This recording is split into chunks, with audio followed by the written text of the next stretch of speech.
Hala! Grabe to! Papa Edo muling nabuhay ang puso niya na dating nakaranas ng sakit kasi nga ay napaibig ito at nabigo nga siya, pero may kasabihan nga na past is past at kailangan na itong kalimutan at mag-move on na. Kaya si Papa Eds nga ay nagawa niya nga ito kasi sa nakikita natin kay Papa Edo ngayon ay ang saya na nito at para nga na may nagpapatibok na talaga sa kanyang puso na natulog sa nakalipas na panahon. At parang tumibok nga ito sa kanyang ka-love team na walang iba na ang napakagandang artistahing labandera na may hawig ni Marian Rivera na si Viancy.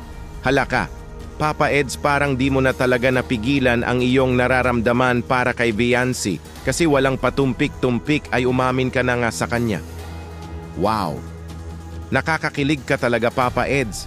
Grabe!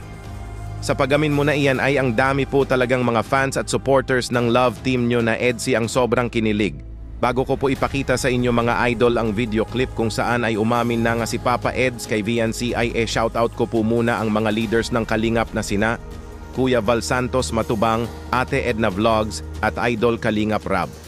Pati na rin po sa lahat ng members ng Karepa, suportahan po natin sila palagi.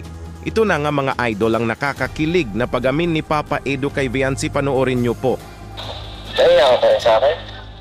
Ano mo ikakaya sa akin? Bakit ka maiiya sa katulad ko?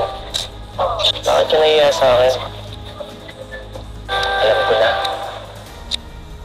Crush mo ako, no? Pag tumawa, oo. Tingilin mo yan. Tingilin mo yan. Joke lang. Gusto ko lang maging komportable ka. Nabawasan yung makiya mo sa akin. Wala nang lumala. Kaya ako, gusto mong tanongin? Gusto mong crush ko? Gusto mong tanongin?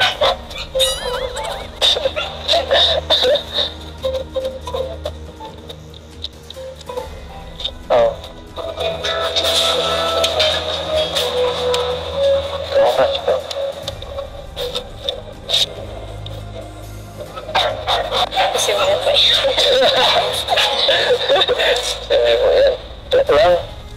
Hala, grabe kayo Edsy. Nakakakilig talaga ang love team nyo. Sa wakas ay umamin na nga ang isang Papa Edo. At kahit sinabi man niya na joke lang daw ito ay di po natin alam yan kasi baka po ay tinatago lang po ni Papa Eds ang tunay na feelings niya. Kasi alam naman po natin na minsan na po talaga na napa-in-love si Papa Eds sa past na ka-love team nito. Pero wag na po natin itong pag-usapan kasi nga past na ito at focus lang tayo ngayon sa Edsy at ang lupit po talaga ng love team nila match at sana ay sa totoong buhay din. Ano po masasabi nyo mga idol sa binitawang salita ni Papa Edo na crush daw niya si Viancy? Joke lang ba talaga ito? O tinatago niya lang ang totoong feelings niya at in love na pala ito kay Viancy? Mag-comment lang po kayo at pag-usapan po natin yan sa comment section.